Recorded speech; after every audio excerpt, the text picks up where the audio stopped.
లో చూస్తే చాలా మంది అనేకమైన వాటిని సంపాదించుకుంటారు. డబ్బు సంపాదించుకుంటారు, వేల కోట్లు, లక్షల కోట్లు. కొందరు పేరు సంపాదించుకుంటారు, ఎవరికి లేని పేరు వాళ్ళకు ఉంటుంది. కొందరు ఆస్తులు, అంతస్తులు, కొందరు పొలాలు, కొందరు భూములు సంపాదించుకుంటారు. ఎన్ని సంపాదించుకున్నా, ఏం చేసినా ఒకటి మాత్రం వాస్తవం. నీవు గినక యేసును సంపాదించుకోలేదనుకోండి, ఆయన్ను సంపాదించుకోవాలి, ఆయన్ను ధరించుకోవాలి. ఆయన్ను సంపాదించుకోలేదనుకోండి, ఏమవుతుందంటే నువ్వు ఏం సంపాదించుకున్నా ఇవన్నీ క్షేమైపోతాయి. అవన్నీ ఈ లోకంలో ఉండొచ్చు, ఉండకపోవచ్చు. డబ్బు సంపాదించుకుంటావు, దొంగలు వచ్చి దాన్ని దొంగిలిస్తారు. లేదు, కష్టాలు వచ్చి అవన్నీ కరిగిపోతాయి. ఏమి సంపాదించుకున్నా ఈ లోకంలో అవి క్షయమైపోతాయి. ఎందుకంటే అవి క్షయమైనవి మనం సంపాదించుకుంటున్నాం, వద్దంటలేదు. ఏవి సంపాదించుకున్నా మాత్రం నువ్వు మాత్రం క్రీస్తును సంపాదించుకోవాలి. ఫిలిప్పీయులకు రాసిన పత్రికలోకి వెళ్దాం ఒకసారి. ఫిలిప్పీయులకు రాసిన పత్రికలో చూస్తే ఒక చక్కని మాట అక్కడ రాయబడి ఉంటుంది. హల్లెలూయా. చూడండి, పౌలు ఏం సంపాదించుకున్నాడు, మనం ఏం సంపాదించుకుంటున్నాం. కొందరు పిల్లల కొరకు సంపాదిస్తారు, మంచిదే. కానీ వాళ్ళకి ఏం సంపాదించి ఇవ్వాలి మనం? చెప్పండి. క్రీస్తుని సంపాదించి ఇవ్వాలని చెప్పండి. క్రీస్తుని సంపాదించాలి. క్రీస్తు యొక్క జ్ఞానాన్ని సంపాదించుకోవాలి, ఆయన కృపను సంపాదించుకోవాలి. చూద్దాం, ఫిలిప్పీయులకు రాసిన పత్రిక 3వ అధ్యాయము. ఫిలిప్పీయులకు రాసిన పత్రిక 3వ అధ్యాయము 9వ వచనం చదువుకుందాం. ఫిలిప్పీయులకు రాసినటువంటి పత్రిక 3వ అధ్యాయము 9వ వచనం చదువుకుందాం. 9వ వచనం. క్రీస్తుని సంపాదించుకుని ధర్మశాస్త్ర మూలమునైన నా నీతిని కాక, చూడండి, ధర్మశాస్త్రము మూలైన నా నీతిని కాక క్రీస్తునందలి విశ్వాసములైన నీతి, అనగా విశ్వాసమును బట్టి దేవుడు అనుగ్రహించు నీతి గల వారినై ఆయన యందు అగపడి నిమిత్తము ఏ విధము చేతనైనను మృతుల నుండి నాకు పునరుత్థానం కలిగినని ఆయన మరణములో సహానుభవం గల వారిని ఆయన పునరుత్థానం ఎరుగు నిమిత్తము ఆయన శ్రమలలో పాలివాడొకట ఎట్టుతో ఎరుగు నిమిత్తము సమస్తమును నష్టపరుచుకొని వాటిని పెంటతో సమానముగా ఎంచుకున్నాను. ఇక్కడ క్రీస్తుని సంపాదించుకున్న తర్వాత ఆయన చేసినవన్నీ కూడా ఇవి.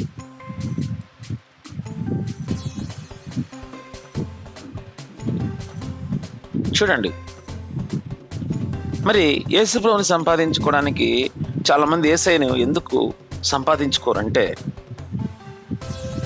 ఆయన సంపాదించుకోవడానికి ఏంటంటే ఆయన ఐశ్వర్యవంతుడు, మహా ఐశ్వర్యవంతుడు. ఆయన్ని సంపాదించుకోవాలి, ఆయన జ్ఞానాన్ని సంపాదించుకోవాలి. చూడండి ఏమంటున్నాడో 7వ వచనం చదువుకుందాం. ఆయనను ఏవేవి నాకు లాభకరమై ఉండెనో వాటిని క్రీస్తు నిమిత్తము నష్టముగా ఎంచుకొంటిని. క్రీస్తు నిమిత్తము నష్టంగా ఎంచుకున్నాడు. చెప్పండి, క్రీస్తు నిమిత్తము ఏవేవి లాభం, వాటి కొరకు ఏం నష్టంగా ఎంచుకున్నాడు? ఇవన్నీ నష్టంగా ఎంచుకున్నాడు. లాభకరమైనవేవి, నష్టకరమైనవేవి మనం బేరీ చేసుకుంటారు చాలా మంది. నాకు ఏది లాభం, ఏది నష్టం బేరీ చేస్తూ ఉంటారు చాలా మంది, లెక్కలేస్తూ ఉంటారు. ఏది లాభమైతే చేస్తాం, ఏది నష్టమైతే దాన్ని వదిలేస్తాం. ఇది మనకు అలవాటు. అయితే ఇక్కడ పౌలు చేసింది ఏంటి అంటే చూడండి ఒకసారి, నాకు ఏవి లాభం ఇస్తాయో వాటిని క్రీస్తు నిమిత్తం నష్టంగా ఎంచుకున్నాను. చెప్పండి, సెలక్షన్ అనండి. కమిటెడ్ కావాలా? కమిట్మెంట్. క్రీస్తు కొరకు జీవించాలంటే, క్రీస్తులో జీవించాలంటే, క్రీస్తు నీలో నివసించాలి అంటే ఒక కమిట్మెంట్ కావాలి. కమిట్మెంట్ ఏంటంటే అది క్రీస్తు కొరకు ఏం ఎంచుకుంటున్నావు, దేవుని కొరకు నువ్వు ఏ కమిట్మెంట్ తీసుకున్నావు. మన జీవితాల్లో ఏ అద్భుతాలు లేవు, ఏ ఆశ్చర్యక్రియలు లేవు, ఏ మంచి లేదు. ఏమి ఎందుకు లేవంటే నువ్వు క్రీస్తు కొరకు ఒక కమిట్మెంట్ తీసుకోవాలి. నేను యేసయ్య కొరకు జీవించాలి, యేసు కొరకు మాత్రమే జీవించాలి అనే ఒక కమిట్మెంట్ తీసుకోవాలా. ఓన్లీ కమిట్మెంటే తీసుకుంటున్నామా? దాని కొరకు ఏమైనా చేస్తున్నామా? చెప్పండి. కొందరు కమిట్మెంటే తీసుకుంటారు, ఏమి చేయరు. చూడండి, పౌలు ఒక కమిట్మెంట్ తీసుకొని ఏం చేశాడంటే ఇక్కడ సమస్తము అవి నాకు నష్టమే. చూడండి, ఒక వ్యక్తి వచ్చాడు యేసయ్య దగ్గరికి, బహుధనవంతుడు, మిగులు ఆస్తి గలవాడు. యేసయ్య దగ్గరికి వచ్చాడు, ప్రభువా నాకు నిత్య జీవం కావాలా, ఏం చేయాలో చెప్పు, ఏమైనా చేసేస్తా అన్నాడు. యేసయ్య ఏమన్నాడంటే, నాయనా అయితే నీ కలిగి ఉన్నది అన్నీ అమ్మేసేసి బీదలకి ఇచ్చి నువ్వు నన్ను వెంబడించు అన్నాడు. నువ్వు నన్ను ఎందుకు ఆ మాట చెప్పాడు? ఆస్తి ఉండడం దేవునికి ఇష్టం లేదా? కాదు. ధనవంతుడు కావడం దేవునికి ఇష్టం లేదా? కాదు. మరి అట్లాంటి అబ్రహాము బహు ధనవంతుడు, మరి దేవుని వెంబడించలేదా? అబ్రహాము వేరు, నేను వేరు కదా. ఇక్కడ ఆ యొక్క ధనవంతుడికి ఏం అడ్డం వస్తూ ఉంది? దేవుని దగ్గర రావడానికి డబ్బు అడ్డం వస్తుంది. దేవుని దగ్గరికి రావడానికి, దేవుని వెంబడించడానికి, దేవుని కొరకు జీవించడానికి నీకు కొన్ని అడ్డం వస్తూ ఉంటాయి. వాటిని ఏం చేయాలంటే నష్టం చేయాలి, లేకపోతే నువ్వు దేవుని దగ్గరికి రాలేవు, దేవుళ్ళ నువ్వు పొందుకోలేవు. దేవుని కొరకు నువ్వు కొన్ని పొందుకోలేవు. చూడండి ఏమంటున్నాడు ఇక్కడ పౌలు, ఏవేవి లాభకరమో క్రీస్తు నిమిత్తం నష్టపరుచుకున్నాడు. ఎందుకు నష్టపరుచుకున్నాడు?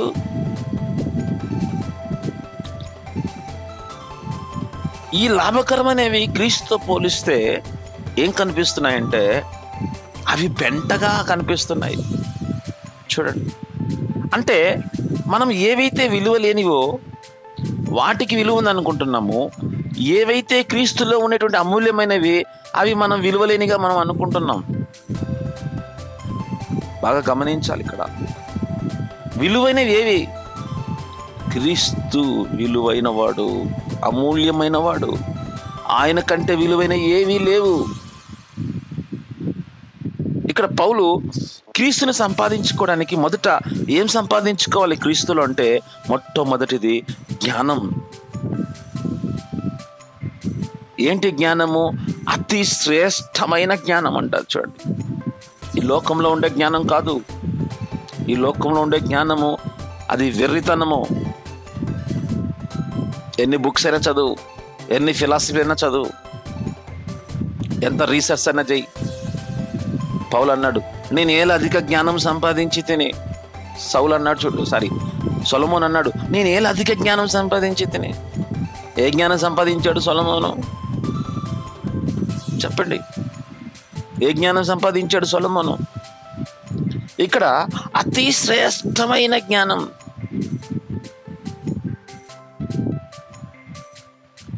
ఏంటి అతి శ్రేష్టమైన జ్ఞానం అంటే యేసు ప్రభుని తెలుసుకోవడమే అతి శ్రేష్టమైన జ్ఞానం.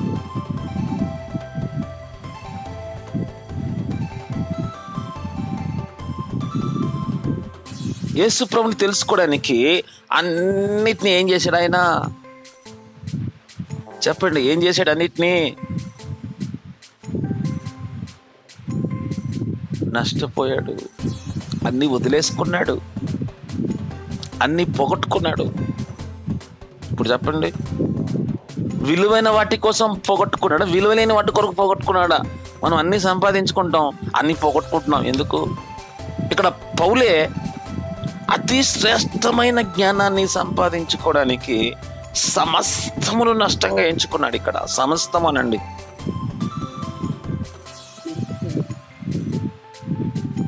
క్రీస్తు నాకు లభిస్తే చాలు అంటే ఇంకా ఎలా ఎంచుకున్నాడు దాన్ని? ఆ సమస్తమును అరే నేను మంచి కోల్పోయానే, నేను మంచి కోల్పోయాను అనుకున్నాడా? ఏమనుకోలే. వాటిని ఏమనుకున్నాడు? చెత్త, పెంటతో సమానంగా ఎంచుకున్నాడు. అరే అది పెంటరా, పెంటను నా దగ్గర ఎందుకు ఉంచుకోవాలి? చెత్తది, వేస్ట్ మెటీరియల్, బ్యాడ్ స్మెల్. పెంట అంటే బ్యాడ్ అనమాట, అంటే బ్యాడ్ స్మెల్ వస్తుంది వాటిని, బ్యాడ్ స్మెల్ అనండి. ఎలా ఎంచుకున్నాడు? అతి శ్రేష్టమైన జ్ఞానం సంపాదించుకోవాలని పౌలు. తర్వాత ఇంకొకటి చూస్తే ఆశ్చర్యం అనిపిస్తుంది. ఇది మొదటిది సంపాదించుకోవాలి. చెప్పండి, క్రీస్తుని సంపాదించుకోవాలి. క్రీస్తులో ఏం సంపాదించుకోవాలా? అతి శ్రేష్టమైన జ్ఞానం.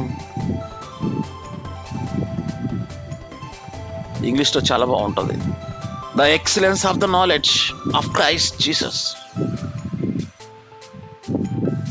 Excellence knowledge. ఈ జ్ఞానం ఎక్కడ దొరకదు, క్రీస్తు ద్వారానే వస్తుంది. క్రీస్తులోనే ఉంది జ్ఞానం.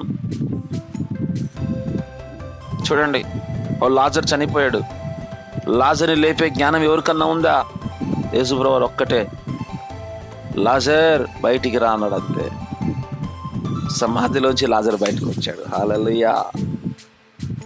గుడ్డివాడికి కన్నులు ముట్టాడు, గుడ్డివాడికి కన్నులు వచ్చినాయి. ఆపరేషన్ లేదు, ఏమి అపాయింట్మెంట్ లేదు, లక్షల ఫీజు కట్టాల్సిన అవసరం లేదు. ఏమి ఆపరేట్ చేస్తే మళ్ళీ రెస్ట్ తీసుకోవాల్సిన అవసరం లేదు, మెడిసిన్స్ నెలలు వాడాల్సిన అవసరం లేదు. జస్ట్ అట్లా చేయబెట్టాడు, ఆయన కళ్ళు వచ్చేసి. ఏ జ్ఞానం ఇది? ఏం సంపాదించుకున్నాడు పౌలు వెళ్తుంటే ఆ నీడ వల్ల అనేకులు స్వస్థపడుతున్నారు. పౌలు చేతికి రుమాలు గుడ్డలు అవి నడికట్లకు అవి హీలైపోతున్నారు. ఏ జ్ఞానం ఇది? ఏ జ్ఞానం సంపాదించుకున్నాడు పౌలు?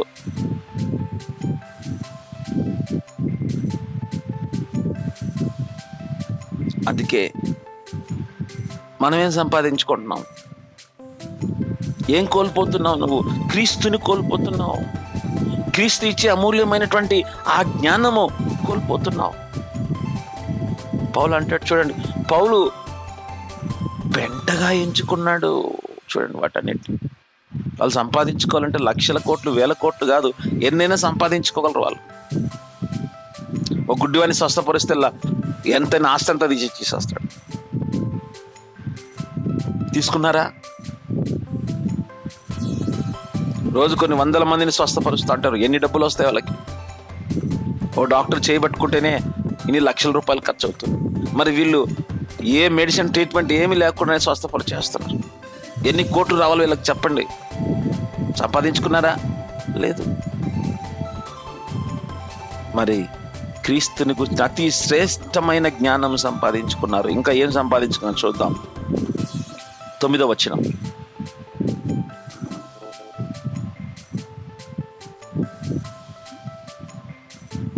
దేవుడిచ్చేటువంటి నీతి, న్యాయం. నీతి అంటే దేవుడిని గ్రహించే నీతి న్యాయాలు కలిగి క్రీస్తులో కనబడాలని అలా చేస్తున్నారు వీళ్ళు. దేవుడిచ్చేటువంటి ఆ నీతి న్యాయాన్ని కలిగి ఉండాలని కోరుకుంటున్నారు. దేవుడు నీతినిచ్చాడు, దాన్ని కలిగి ఉండాలని ఇవన్నీ చేస్తున్నారు. మనం దేవుడిచ్చే నీతిని పోగొట్టుకోకూడదు.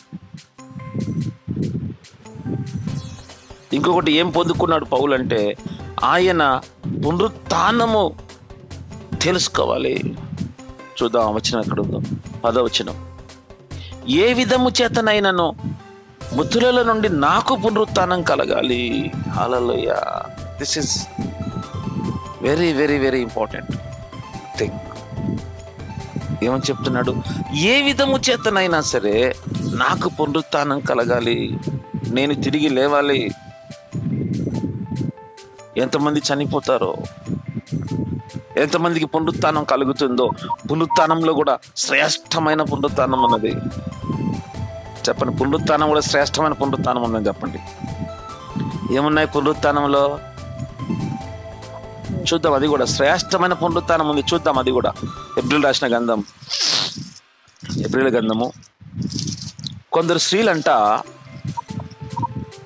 వాళ్ళు ఏం చేశారంటే, 11వ అధ్యాయము, కొందరు స్త్రీలు ఏం చేశారు? 11వ అధ్యాయం 35వ వచనం చదువుకుందాం. స్త్రీలు మృతులైన తమ వారిని పునరుత్థానం వల్ల మరలా పొందిరి. అంటే పునరుత్థానము వలన మళ్ళీ మనం తిరిగి పొందుకోవచ్చు మన వాళ్ళను. కానీ వీళ్ళు కొందరు స్త్రీలు చూడండి, ఈ స్త్రీలు ఏం చేశారంటే పునరుత్థానం వల్ల కోల్పోయిన వారిని తిరిగి పొందుకున్నారు. కొంతమంది ఏం చేశారు చూద్దాం, మరికొందరు ఏం చేశారు చూద్దాం. మరికొందరైతే, చెప్పండి, కొందరైతే మరీ శ్రేష్టమైన పునరుత్థానము పొందగోరి విడుదల పొంద నొల్లక యాతన పెట్టబడిరి. చూడండి, అంటే వీళ్ళకేముంది? విడుదల ఉన్నా సరే మాకొద్దు, ప్రార్థన చేసి దేవుడు వాళ్ళు విడిపించేస్తాడు. కోల్పోయిన ఆస్తి తిరిగి వచ్చేస్తుంది వాళ్ళు ప్రార్థన చేస్తే. ఎన్నో కోల్పోయారు, వాటిని తిరిగి పొందుకోవాలని ఆశ లేదు వీళ్ళకి. ఎందుకు? వాటి కొరకు కాదు వీళ్ళు జీవించేది, దేవుని కొరకే జీవిస్తున్నారు.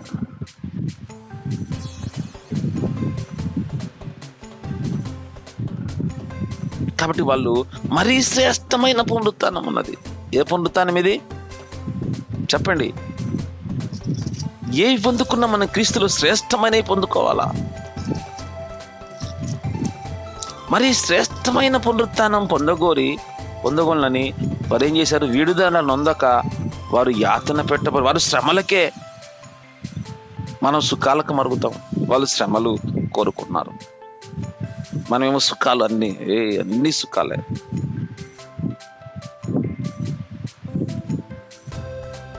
అన్ని సుఖాలు. కష్టపడ్డాం, దేవుని కొరకు కష్టపడాలి, దేవుని కొరకు మనము వాడబడాలి, దేవునికి ఎక్కువ సమయం ఇవ్వాలి, దేవునిలో ఉండాలి, దేవుని కొరకే జీవించాలి. ఇవి లేవు మనకు. వాళ్ళు యాతన పెట్టబడ్డారు, హింసించబడ్డారు వాళ్ళు. మనం దేవుని పనులు చేయడానికి ఇంట్రెస్ట్ చూపం. దేవుని పని చేయాలి, దేవుని కొరకు జీవించాలి, దేవుడు చెప్పిన వాటి చేయడంలో ఇంపార్టెన్స్ ఇస్తే శ్రేష్టమైన పునరుత్థానం ఉన్నది నీకు. మరీ శ్రేష్టమైన పునరుత్థానం. ఏమంటుండే అక్కడ? ఏ పునరుత్థానం అంటున్నాడు ఆ దేవుడు? చూడండి ఇక్కడ ఎంత గొప్పదో వీళ్ళది. కొందరైతే మరీ శ్రేష్టమైన పునరుత్థానము పొందగోరి.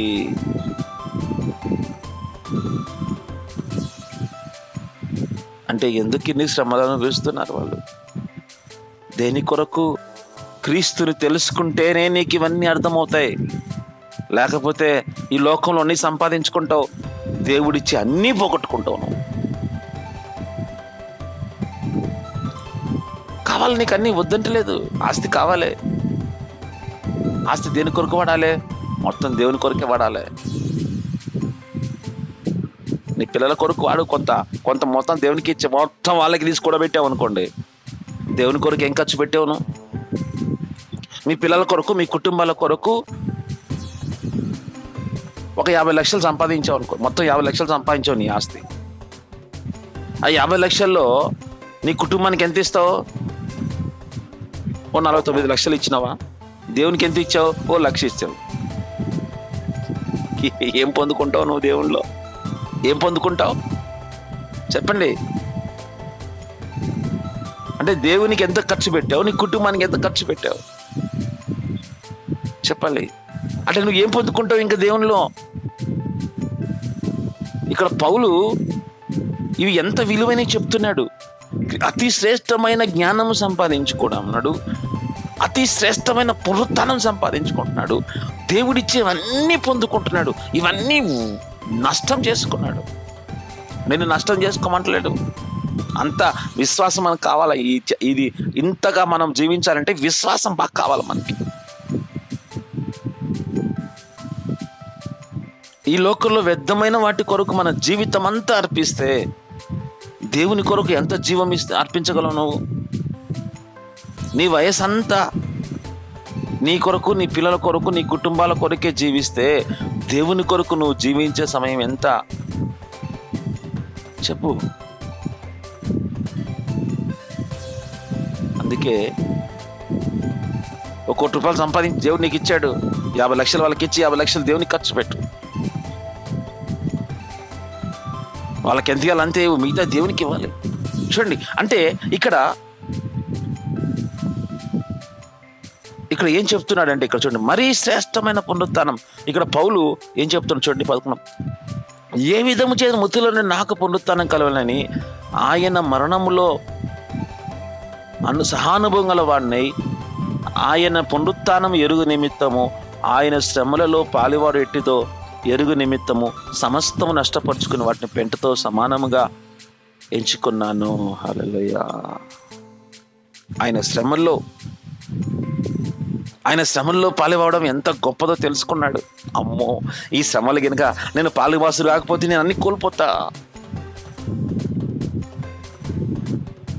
ఆయన శ్రమల్లో పాలువాడవాలనుకున్నాడు, ఆయన మరణంలో సహానుభవం పొందుకోవాలనుకుంటున్నాడు, ఆయన పునరుత్థానంలో నేను కూడా పునరుత్థానం చెందాలి, ఆ పునరుత్థానం తెలుసుకోవాలి. అన్నిటిలో అనుభవాన్ని చూడు ఎంత సంపాదించుకున్నాడు పౌలు. మనకి ఏం అక్కర్లేదా? మనకు వద్దా ఇవన్నీ? మనకేం వద్దా ఇవన్నీ? చెప్పండి. ఎందుకయ్యా ఇవన్నీ మాకు? ఏదో యేసయ్య నమ్ముకున్నాం, పరలోకం వెళ్ళిపోతా అనుకుంటావా? పరలోకంలో ఏమున్నాయి నీకు? నువ్వు ఆయన కొరకు ఈ లోకంలో ఏం చేసావని అక్కడ ఏం పొందుకుంటావు నువ్వు? పరలోకం ఎంట్రీ ఉంటుంది నీకు అంతే, కానీ అక్కడ నీకేం ఉండవు. ఇంకా ఎంట్రీ ఒకటే ఉంటుంది, ఎందుకంటే క్రీస్తు నమ్ముకున్నావు, ఎంట్రీ ఉంటుంది, కానీ అక్కడ నీకు ఏమీ ఉండదు.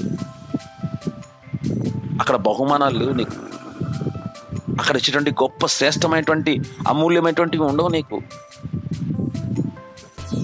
దేవుని కొరకు మనం జీవించాలని ఒక కమిట్మెంట్ తీసుకుందామా ఈరోజు? హల్లెలూయా. అందుకే పౌలు ఏమంటాడు చూడండి, ఇదివరకే నేను గెలిచి తిని ఆయనను, చూడండి 12వ, ఇదివరకే నేను గెలిచి అయినను, ఇదివరకే సంపూర్ణ సిద్ధి పొంది తినైనను నేను అనుకుంటలేదు, కానీ నేను దేని నిమిత్తం క్రీస్తు యేసు చేత పట్టబడి తినో దాన్ని పట్టుకున్న వలని పరిగెత్తుచున్నాను. హల్లెలూయా. చూడండి, రన్ ఫర్ జీసస్ పెట్టారు ఈరోజు. దేని కొరకు రన్ ఫర్ జీసస్ చెప్పండి? మంచి కాన్సెప్ట్ పెట్టారు, బాగుంది. మరి దేని కొరకు పరిగెత్తున్నావు? అసలు పరిగెత్తున్నావా? దేవుని క్రీస్తు కొరకు నిలబడ్డావా? క్రీస్తు కొరకు నడుస్తున్నావా? క్రీస్తు కొరకు పరిగెత్తున్నావా నువ్వు? చెప్పండి. కాబట్టి ఇక్కడ పౌలు ఇంకొక మాట చెప్తున్నాడు. ఫిలిప్పీయులకు రాసిన పత్రిక 4వ అధ్యాయము 12వ వచనం చదువుకుందాం. 12వ వచనం, ఫిలిప్పీయులకు రాసిన పత్రిక 4వ అధ్యాయము 12వ వచనం.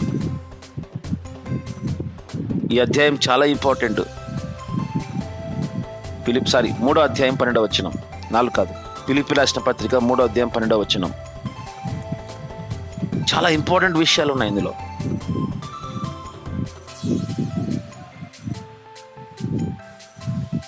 క్రీస్తు యేసు దేని కొరకు నన్ను పట్టుకున్నాడో దాన్ని చేజిక్కోవడానికి, దానికి కోసం వెంట పడుతున్నా. పరిగెత్తడం అంటే ఏంటి?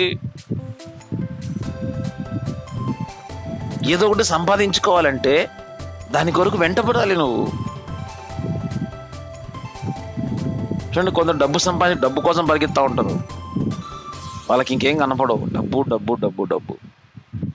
ఇక్కడ పౌలు ఏమంటున్నాడంటే, క్రీస్తు యేసు దేని కొరకు నన్ను పట్టుకున్నాడో, చేపట్టాడో దానిని చేజిక్కించుకోవాలి నేను.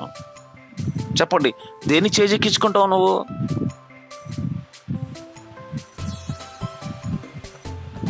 క్రీస్తు యేసు చేత పట్టబడితేనో దాన్ని చేజిక్కించుకోవడానికి దాన్ని వెంట పడుతున్నాను. హల్లెలూయా! ఇంత గొప్ప మాట చూడండి. దానికోసం పరిగెత్తున్నాడు పౌలు. దాన్ని పట్టుకోవాలి. క్రీస్తు నన్ను దేని కొరకు పిలిచాడో, దేని కొరకు నన్ను పట్టుకున్నాడో, దేని కొరకు నన్ను ఎన్నుకున్నాడో, దేమి చెయ్య నన్ను వాడుకోవాలనుకుంటున్నాడో నేను దాని కొరకే పరిగెత్తాను, ఇక దేని కొరకు పరిగెత్తాను అంటున్నాడు. హల్లెలూయా!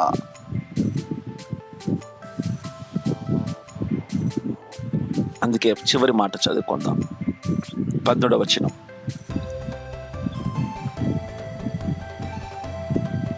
దానికోసం ఏం చేశాడు? వెనుక ఉన్న వాటిని మరిచి ముందున్న వాటిని అందుకోవాలని ఏం చేస్తున్నాడు చూడండి. వెనుక ఉన్నవి కాదు, నా ముందు ఏమున్నాయి? గోల్.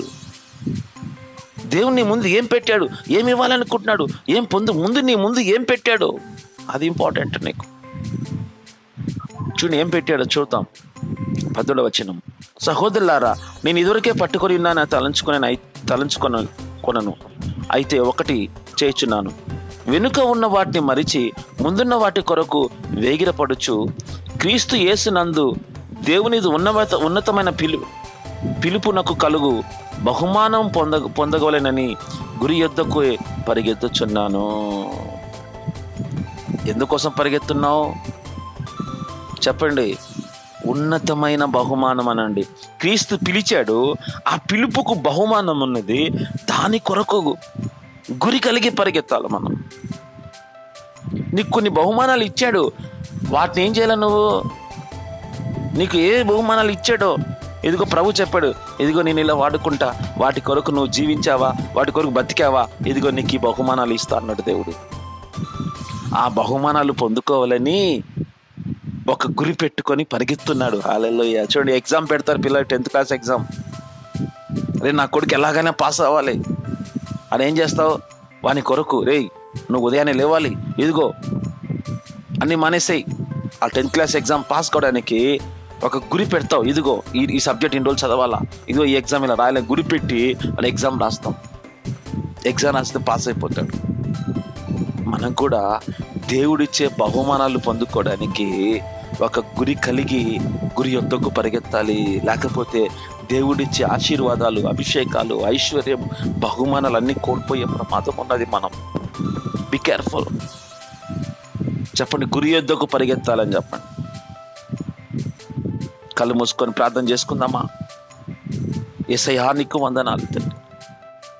నిన్ను సంపాదించుకోవాలి, నీవిచ్చే అతి శ్రేష్టమైన జ్ఞానం సంపాదించుకోవాలి, నీ శ్రమలలో పాలిభాగస్వామి. అయ్యా నీవిచ్చే పునరుత్థానం ఎరగాలి, నీ పునరుత్థానం నేను కూడా పునరుత్థానం చెందాలి, అతి శ్రేష్టమైన పునరుత్థానం పొందుకోవాలి. అలాగే నీవిచ్చే పిలుపునకు అయా గురి యొద్దకు పరిగెత్తి అయినా ఆ బహుమానాన్ని పొందుకోవాలి తండ్రి. నీవిచ్చే ఏ బహుమానాన్ని కోల్పోనయ్యా, అన్ని పొందుకుంటకు నీ కృప నాకు దయచేయమని ప్రార్థన చేస్తున్నాను. ఇట్టి గొప్ప కృప నాకు దయచేయి నాయనా తండ్రి. నేను లోకం కొరకు జీవించను అయ్యా, నేను నీ కొరకే జీవిస్తాను ప్రభా. నీ కొరకే పరిగెత్తినట్టు సహాయం చేయమని నజరేయుడైన యేసుక్రీస్తు నామములో ప్రార్థన చేస్తున్నాను తండ్రి. ఆమేన్. అందరూ చెప్పండి ఆమేన్. ఆమేన్. ఆమేన్.